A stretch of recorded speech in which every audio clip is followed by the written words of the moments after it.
Hi, I am Sandeep गौर। हम अभी series देख रहे हैं। इस सीरीज में हम एंथ्रोपोलॉजी के सोशल एंथ्रोपोलॉजी के चैप्टर मैरिज में हम आ रहे हैं। इसमें हम कंसेप्ट अलग अलग कंसेप्ट्स पे हमने डिस्कशन किया है। अभी हम हाइपरगेमी और हाइपोगेमी के कंसेप्ट को समझने की कोशिश करेंगे। अब यहाँ पे मैरिज का एक कंसेप्ट है जिसमें हाइपरगेमी एक कंसेप्ट है और हाइपोगेमी एक कंसेप्ट है। हाइपरगेमी में अगर हम देखें तो हाइपरगेमी में जब हमारी शादियां होती हैं, यूनियन होते हैं, तो शादी क्या है? Union between main and women. Main और वीमेन के बीच का एक यूनियन है। अब मेन एक अलग फैमिली से होता है, वीमेन एक अलग फैमिली से होते हैं। अब इनके फाइनेंशियल स्टेटस, इनके परिवार के आर्थिक स्थिति के आधार पे हम हाइपरगेमी और हाइपोगेमी को डिफाइन करते हैं। एक तो है क्लास, मतलब इनके फैमिली का फाइनेंशियल स्टेटस, और दूसरा है इन केस ऑफ इंडिया हम कास्ट को भी कंसीडर करते हैं। यहां पे हम देखेंगे कि क्लास में हम देखेंगे फाइनेंसेस, दोनों फैमिलीज का फाइनेंशियल स्टेटस क्या है, और कास्ट में भी हम देखेंगे जिस तरीके से हमने जो हायरार्की कास्ट में क्रिएट कर रखी है, अपर कास्ट लोअर कास्ट, जो तथाकथित सो कॉल्ड हमने हायरार्की क्रिएट कर रखी है, इस चीज को भी हम देखेंगे कास्ट में, upper caste lower caste. Class में भी जो फाइनेंशियल स्टेटस है फीमेल की फैमिली का और मेल की फैमिली का, इस दोनों चीजों को हम इसमें हाइपरगेमी और हाइपोगेमी के कंसेप्ट में देखेंगे। अगर हम देखें जो मेन का फाइनेंशियल स्टेटस है, उसका जो फाइनेंशियल स्टेटस जितना भी है, उससे अगर मेन का फाइनेंशियल स्टेटस ज्यादा है और वीमेन का फाइनेंशियल स्टेटस, जो फैमिली का फाइनेंशियल स्थिति है, उससे मेल का ज्यादा है, मतलब अमीर लड़का जो है फाइनेंशियली ज्यादा पैसे वाला है, अमीर है, और जो वीमेन की फैमिली से, तो इस कंसेप्ट को हाइपरगेमी कहेंगे।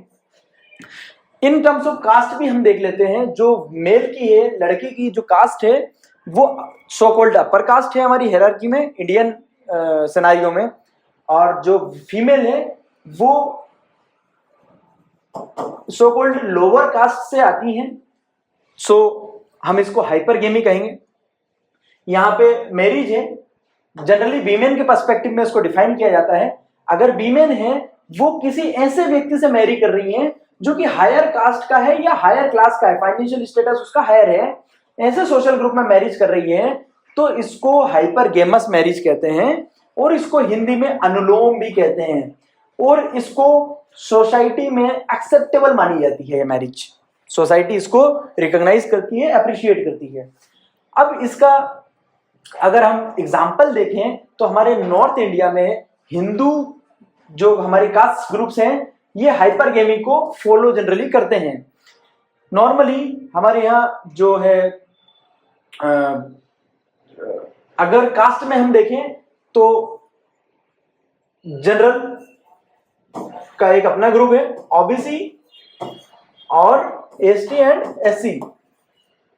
सो बाय दिस फिनोमेना हम देखेंगे कि जो हमारी सो कॉल्ड हायरार्की है वो इस तरीके से डिफाइन करती है इसको। राइट? अगर हम हाइपोगेमी के कंसेप्ट को देखें तो यहां पे हम वीमेन के रिस्पेक्ट में देखें, वीमेन ऐसे किसी व्यक्ति से शादी करती हैं, मैरी करती हैं जो लोअर कास्ट का हो, उससे विद रिस्पेक्ट टू हर, जिसका फाइनेंशियल फैमिली स्टेटस उस वीमेन के फैमिली फाइनेंशियल स्टेटस से लोअर हो, वो उससे कम पैसे वाला, गरीब हो इन द सेंस की, तो इस चीज को हम हाइपोगेमी कहेंगे।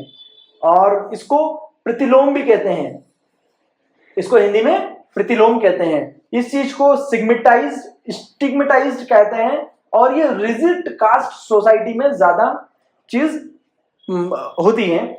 इसको सोशली डिसअप्रूव, इसको मान्यता नहीं दी जाती है, नॉर्मली इसको अच्छा नहीं माना जाता है। अगर हम देखें तो अनुलोम एंड प्रतिलोम जैसे हम देखें, अगर वीमेन अपने हायर स्टेटस ग्रुप में शादी करती है उसको अनुलोम या हाइपरगेमी कहते हैं। अगर लोअर स्टेटस ग्रुप में शादी करती है उसको प्रतिलोम या हाइपोगेमी कहते हैं। हम अनुलोम जो है हाइपरगेमी को हम टॉलरेटेड है और इनकरेज करते हैं, जबकि प्रतिलोम को हम इसको कंडेम करते हैं, स्टिग्मेटाइज करते हैं, इस चीज को एक्सेप्ट नहीं करते हैं नॉर्मली। अगर हम देखें तो इसके अलग अलग एग्जाम्पल्स हैं। अगर इसका फंक्शन देखें तो इससे स्टेटस जो है वीमेन का रेज होता है, बढ़ता है, प्रेस्टीज बढ़ती है, अलायंस बढ़ता है। अगर हम हाइपोगेमी में देखें तो इससे कास्ट हायरार्की को चैलेंज होता है, सोशल डिग्रेडेशन होता है, सोशली उसका पतन होता है, डिग्रेड होता है।